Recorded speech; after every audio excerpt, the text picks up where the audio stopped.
మీ ముందుకి మన రైతు బిడ్డ శ్రీత పి బాలకృష్ణారెడ్డి అన్నగారు రెండాకుల గుర్తున పోటీ చేయించున్నారు. మరొకండి ఓటరు మహాశైలారా, మీ యొక్క బంగారు లాంటి వాటిని పాడు చేయక మన మిత్రుడైన మన ఇంటి బిడ్డ అయిన శ్రీత పి బాలకృష్ణారెడ్డి అన్నగారికి వారి గుర్తు రెండాకుల గుర్తు. అమ్మలారా, అక్కలారా మరొకండి, యుగులారా మరొకండి, మీ యొక్క పవిత్రమైన ఓటును రెండాకుల గుర్తుకు ముద్రించి మన అన్నగారు అవకాశం కల్పించాలని మరి మన గ్రామస్తుల తరఫున మన ఈ గ్రామానికి మాజీ అధ్యక్షులు మన పుల్లారెడ్డి గారు, స్వర్గీయులు, వారి కుమారులు, వారి అన్నతమ్ముడు రమేష్ గారు మరియు వెంకటామరెడ్డి గారు, అదే రీతి లోకేష్ రెడ్డి గారు మరియు శాంతమ్మ గారు, వీళ్ళందరూ కుటుంబ వర్గస్తులు అందరూ వచ్చి బాలకృష్ణారెడ్డి అన్నగారిని స్వాగతం చేసుకోవాలని మరీ కోరుకుంటున్నాము. ఈ ఏవే కారణాలకు దయచేసి అవకాశాలు ఇవ్వద్దండి. డబ్బుకై ఓటర్లను అమ్ముకోనొద్దండి. మీ యొక్క బంగారు లాంటి ఓటును పాడు చేయక మన అందరిని సేవలు చేయుటకు అవకాశం కల్పించినటువంటి శ్రీత దయచేసి పూలేయదండా అక్క, దయచేసి పూలేయదండా మన అన్నగారు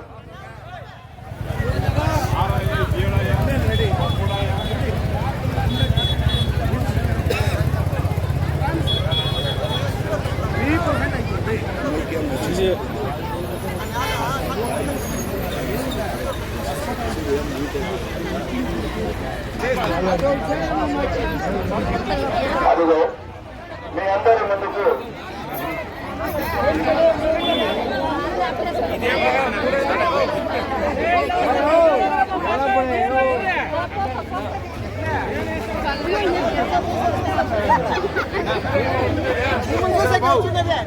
గుర్తులేదని చెప్తాడు.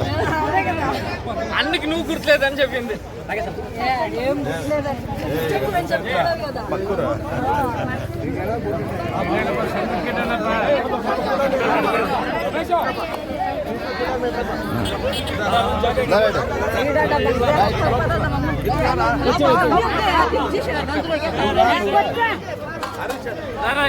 అరే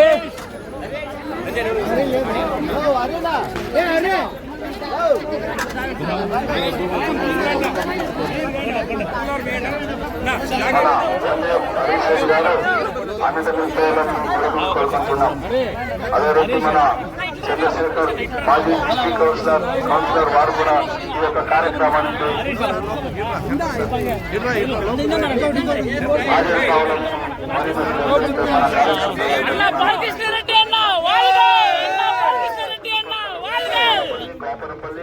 పోలీసంద్రం ముదిదానపల్లి అగ్రహారం బాలలు హనుమంతపురం చుట్టుపక్కల గ్రామస్తులు చడిగిస్తున్నారు. వారు కూడా మన బాలకృష్ణారెడ్డి అన్నగారిని అత్యధిక ఆహ్వానిస్తున్నారు, స్వాగతం కోరుతున్నారు. వారికి మన అందరి తరఫున విజయం గారించి వారిని రాబో 23/4/2026 వసూలు శాసనసభ ఎన్నికల్లో రెండాకుల గుర్తున పోటీ చేస్తున్నారు. వారిని అత్యధిక ఓటర్ల మెజారిటీతో గెలిపించి మన సేవలు చేయుటకు అవకాశం కల్పించవాలని మరి మన అందరి కార్యకర్తల తరఫున మనవి చేసుకుంటున్నాను. ఓటరు మహాశైలారా, మరొకటి మీ యొక్క బంగారు లాంటి వాటిని పాడు చేయక డబ్బులపై మీ ఓటును అమ్ముకోనొద్దండి. దయచేసి మరొకటి డబ్బు కోసం మీ ఓటర్లు అమ్ముకోనొద్దండి.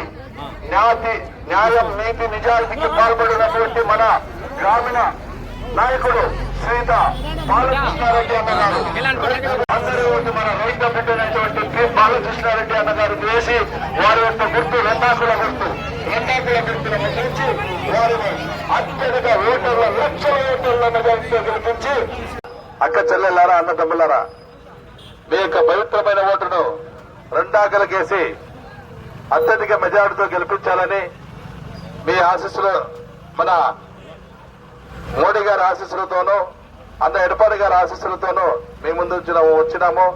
మీకు ఓట్లు రెండాకలకేసి గెలిపిండా. ఈ తమిళనాడులో ఒక కుటుంబ పరిపాలన ఒక స్వార్థపు పరిపాలన, స్వయానిల పరిపాలన చేస్తున్నటువంటి ఈ యొక్క ద్రావిడ పార్టీని అర్జెంట్ గా మనం ఇంటికి పంపేయాలంటే 23వ తారీఖు మన ఓట్లంతాను 2 ఆకులకి ఎండ. ఎలాంటే ఈరోజు ఈ రాష్ట్రాన్ని 5 సంవత్సరాలుగా టోటల్ గా కొలాప్సము.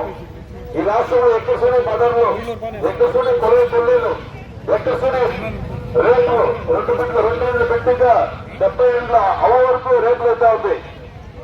ఈ రాష్ట్రంలో ఈ పార్టీకి పరిపాలన చేసే నైతిక హక్కు లేదు.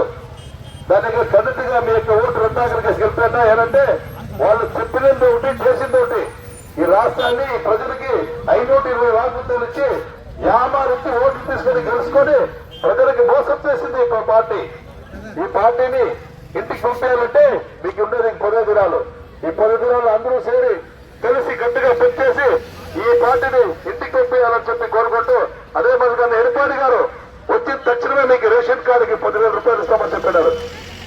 10,000 వచ్చిన తక్షణం మా వాళ్ళ మాదిరి కాదు, వాళ్ళ 3 ఏళ్ళు ఇచ్చేపటికి అన్న ఎడపాడు చెప్పాడు.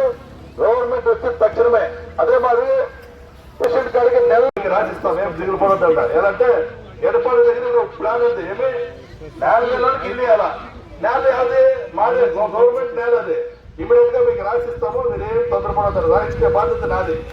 అర్థమైనా? అదే జరుగుతుంది. దిగులుపడదంట. మీ యొక్క ఓటు 2 ఆకులకి ఎండ, అత్యధిక మెజార్టీలో గెలిపేట. మీ ఓటేసే పని మాత్రమే మీది.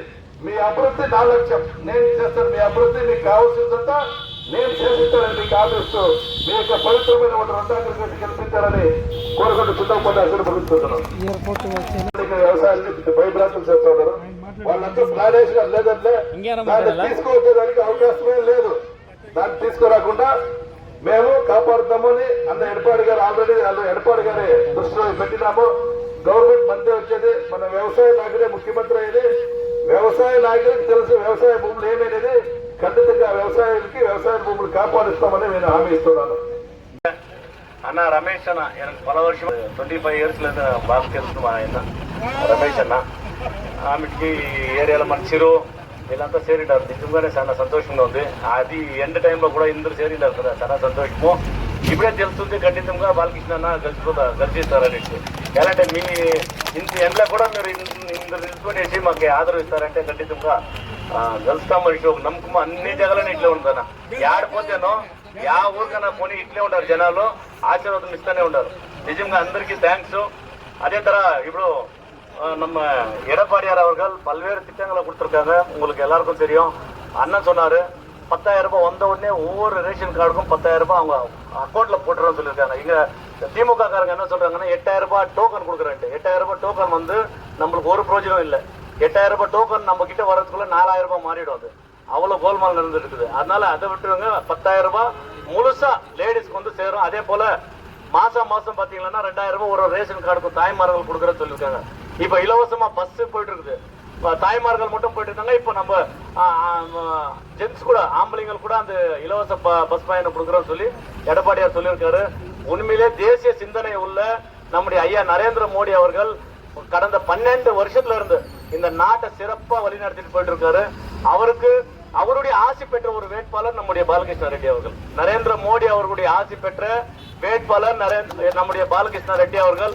அவர்களுக்கு உங்கள் பொன்னான வாக்குகளை இரட்டை இலை சின்னத்திற்கு கொடுக்குமாறு கேட்டுக்கொள்கிறேன். அதே போல நம்முடைய மறைந்த எம்ஜிஆர் புரட்சி தலைவர் அவருடைய ஆசி பெற்ற வேட்பாளர் பாலகிருஷ்ண ரெட்டி அவர்கள். புரட்சி தலைவர் அம்மா அவர்களுடைய ஆசி பெற்ற வேட்பாளர் நம்முடைய பாலகிருஷ்ண ரெட்டி அவர்கள்.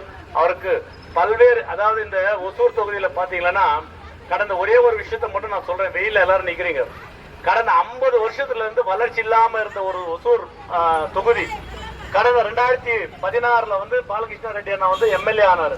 எம்எல்ஏ ஆன உடனே அந்த 2.5 வருஷம் தான் அவர் அந்த பதவியில இருந்தாரு. விளையாட்டுத்துறை அமைச்சரா இருந்தார்.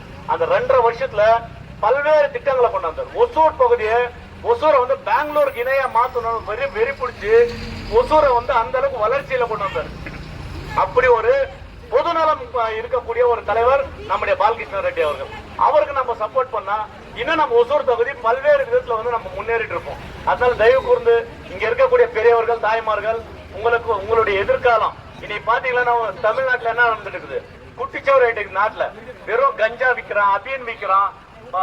நம்மளுடைய குழந்தைகள் வந்து ஊருக்கு போயிட்டு வராங்களா இல்லையான்றது நம்மளுக்கு ஒரு டவுட்டா இருக்குது. தாய்மார்கள் நீங்க எண்ணி பார்க்க வேண்டும். குழந்தைகளை வந்து நம்ம இன்னும் ஸ்கூலுக்கு அனுப்புறது பயமா இருக்கு, காலேஜுக்கு அனுப்புறது பயமா இருக்கு. இந்த 5 வருஷத்துல பாத்தீங்கன்னா கிட்டத்தட்ட குற்றச்செயல் மட்டும் லேடிஸ்க்கு ஆப்போசிட்டா, பெண்களுக்கு ஆப்போசிட்டா நடந்த குற்றச்செயல் 8000க்கும் மேற்பட்ட குற்றச்செயல்கள் நடந்திருக்கு. வேற சின்ன குழந்தை கூட விடலீங்க. நம்ம கிருஷ்ணகிரி மாவட்டத்துல அஞ்செட்டி பகுதியில 2.5 வயசு குழந்தைய வந்து ரேப் பண்ணி சாவடிச்சிருக்கானுங்க. யார் சாவடிச்சதுன்னு பாத்தீங்கன்னா திமுக காரன் தான் செய்யறான். கஞ்சா விக்கிறது, அபின் விக்கிறவன் யாரா ஏஜென்ட் பாத்தீங்கன்னா திமுக காரன் தான். இப்படி இந்த நாட்டை குட்டிச்சவராக்கி கொண்டிருக்கக்கூடிய திமுகக்கு மீண்டும் நம்ம ஓட்டு போடணுமா? ஓட்டு போட்டு அந்த தப்பை செய்யவே கூடாது. நம்மளுக்கு நல்லது நடக்கக்கூடிய ஒரு ஆட்சி, தேசிய ஜனநாயக கூட்டணியில் இருக்கக்கூடிய நம்முடைய உலகத்தை போற்றக்கூடிய ஒரு உத்தம தலைவர் நரேந்திர மோடி அவர்களுடைய ஆட்சி பெற்ற வேட்பாளர் ஐயா பாலகிருஷ்ணா ரெட்டி அவர்களுக்கு உங்கள் பொன்னான ஆதரவை கொடுக்க வேண்டும் என்று கேட்டு, இந்த வெயில அதிகமா பேசக்கூடாது என்றுதான் எனக்கு இந்த வாய்ப்பளித்த நல்ல உள்ளங்கள் அனைவருக்கும் என்னுடைய மனமார்ந்த நன்றி கலந்த வணக்கம்.